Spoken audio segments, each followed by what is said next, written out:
Hello students, welcome to the intervention lesson. In this lesson, we will be doing some calculations of energy. So you should be ready with your calculator.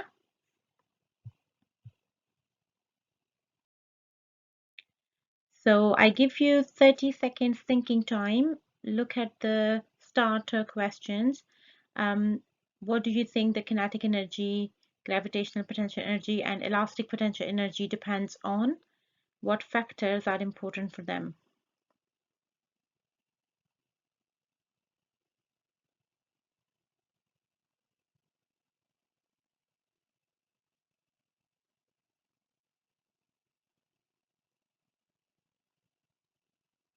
It's just a recall questions about energy.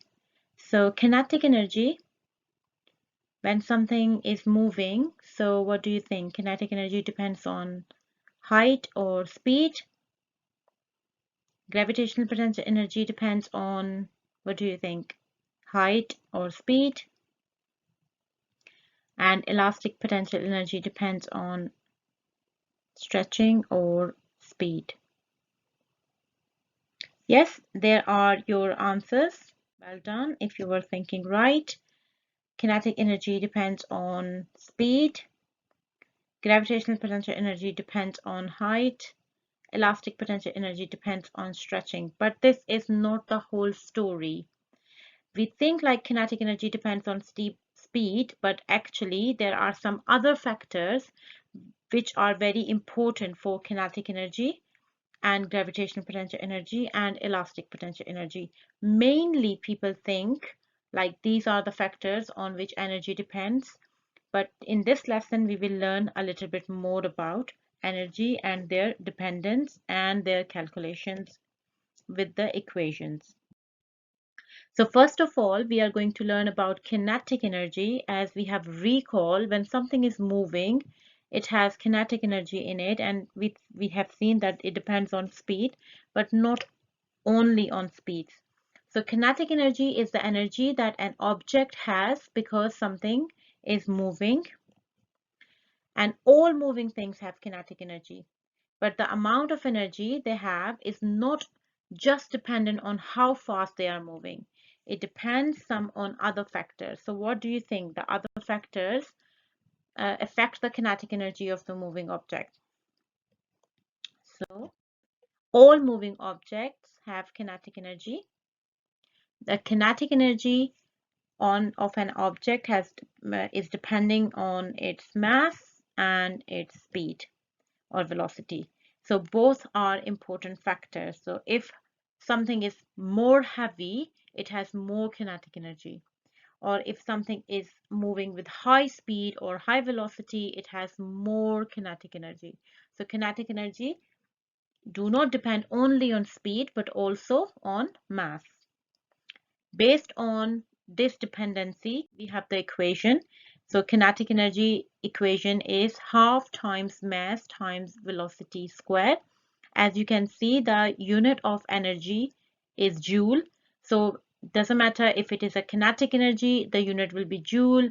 If it is potential energy, the unit will be joule. So all energy has the same unit, which is joules. And mass, the unit of mass is kilogram. And speed or velocity is measured in meter per second. So this is the equation. Let's give it a go. We will use this equation and we will do some questions. Here is one example. A car with a mass of 1500 kilogram travels at a velocity of 20 meter per second. So this question is telling me about the mass of a car and the speed of the car. I can calculate the kinetic energy of the car. So I will start from the equation. So first of all, I will use the equation of kinetic energy, which is half times mass times velocity squared. I know the mass, which is 1500 kilogram. I know the velocity, which is 20 meter per second. So I will put these values into the equation. So I use 0.5 instead of 1 over 2. And when I will take a square of velocity, that will be 20 square. Many times people do this mistake, like they forget to take the square of the velocity.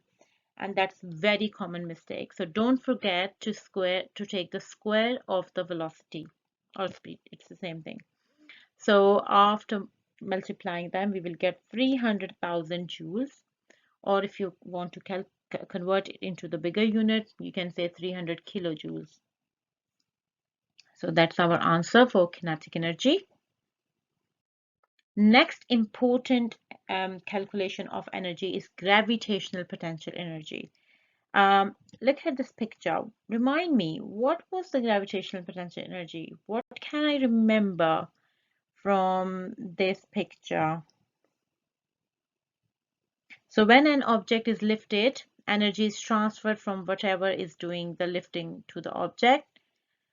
So the object retains that energy until it falls or drops. So it means gravitational potential energy depends on its height mainly, but also on its mass, and another factor which is very, very important. So we will look into this. So I give you 1 minute discussion time. You can pause this video and discuss with your partners these three questions. So which book, which one is having, which books have the gravitational potential energy, and which book has the most gravitational potential energy, and which book has the least gravitational potential energy. You can pause this video and come up with your answer. Okay, yes, of course. So answer for question number 1 is all books have gravitational potential energy because all books are on some shelf. Book B has the most gravitational potential energy due to its height and its mass. So orange book, which is a B book, has more mass as compared to the A. Book A and book B has the same height, but book B has more mass, so it has more gravitational potential energy. And book C has the least gravitational potential energy because its height is less than book A and B. Brilliant. Okay, I give you 1 more minute discussion time with your partners and think about these two questions. You can pause this video and come up with your answers. Brilliant. So what would happen to the gravitational potential energy of book C if you moved it to the higher shelf? So book C will gain potential energy because it is gaining more height. And what would happen to the gravitational potential energy of book B if you moved it to lower shelf? So it will lose gravitational potential energy, or you can say its gravitational potential energy will decrease. So gaining in potential energy and losing in potential energy is the correct words, which we should use for the scientific vocabulary. So there must be more to gravitational potential energy. We have seen in the previous example that gravitational potential energy depends on mass and it depends on height. Now there is another very important factor which is very important to calculate gravitational potential energy. I will tell you in a minute. So gravitational potential energy depends on weight and height, and weight is equals to mass times gravitational field strength. So by combining these two equations, the final equation is gravitational potential energy equals mass times gravitational field strength times height. So what does mean by gravitational field strength? You have heard of the word gravity. Gravity is a pull of Earth due to which everything falls towards the planet Earth, towards the ground. So it is same everywhere on the planet. And usually we take it 9.8 Newton per kilogram. We can round it as sometimes we take 10 Newton per kilogram, which is also correct. So there is one question. Which is easier for you? If you were to lift this 20 kilogram dumbbell above your head, would it be easier on the planet Earth or on the moon? So I can pause this video and then you can discuss this question in your partners and come up with your answer. 1 minute discussion time. Welcome back after your discussion. Well done. Those who thinks it will be easier on the moon, that is the correct answer because the gravity on the moon is less than the planet Earth. So more gravity means it has more gravitational potential energy. It feels heavier. So if you go on the moon, you will feel lighter because the gravitational strength is less on the moon.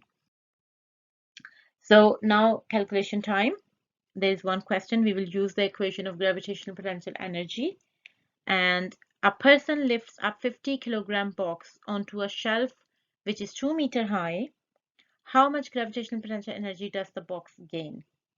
If I assume that gravity is 10 meters per second square, so mass times gravity times height, this is my equation.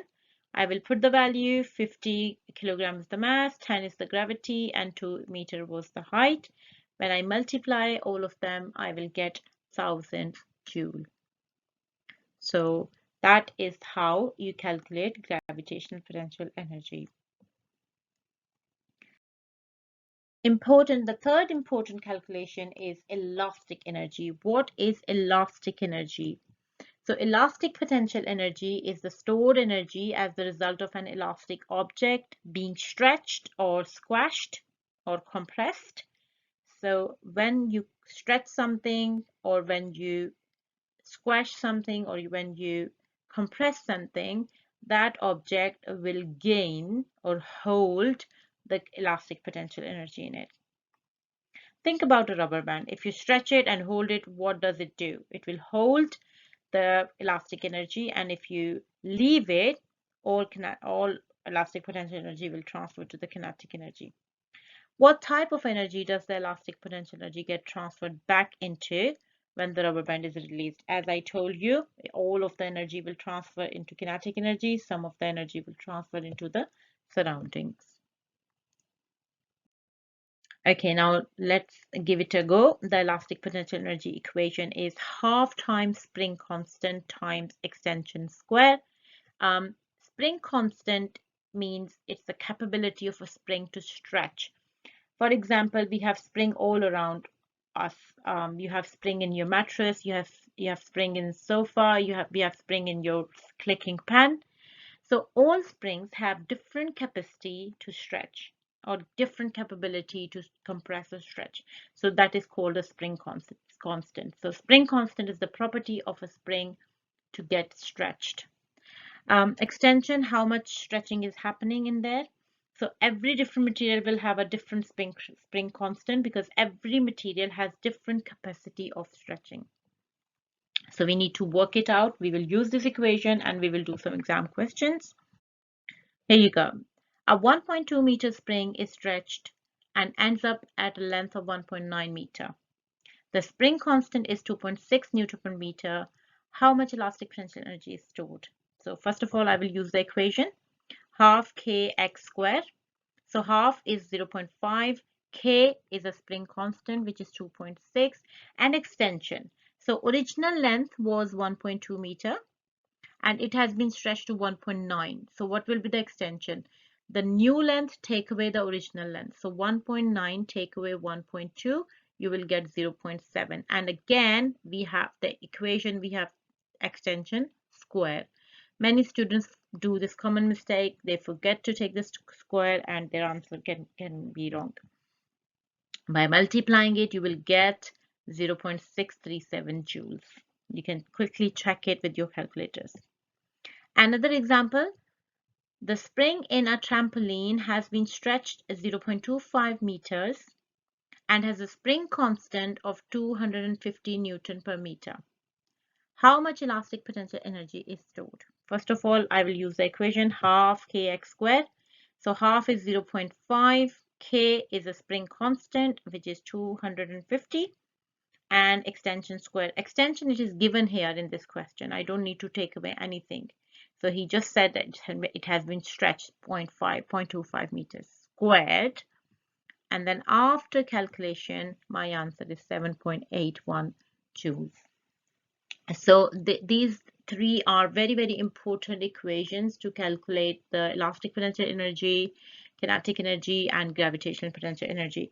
Now it's your turn. Your teachers are going to give you the worksheet, and each worksheet has three different levels. So one level is learning. If you're confident to use the equation, then you can choose a learning level.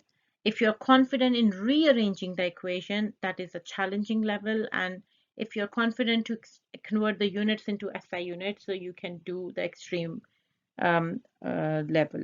So each question has three levels. So you can choose time according to your minutes, and you can pause this video for 5 to 10 minutes. Your teacher will decide your time and come up with your answers.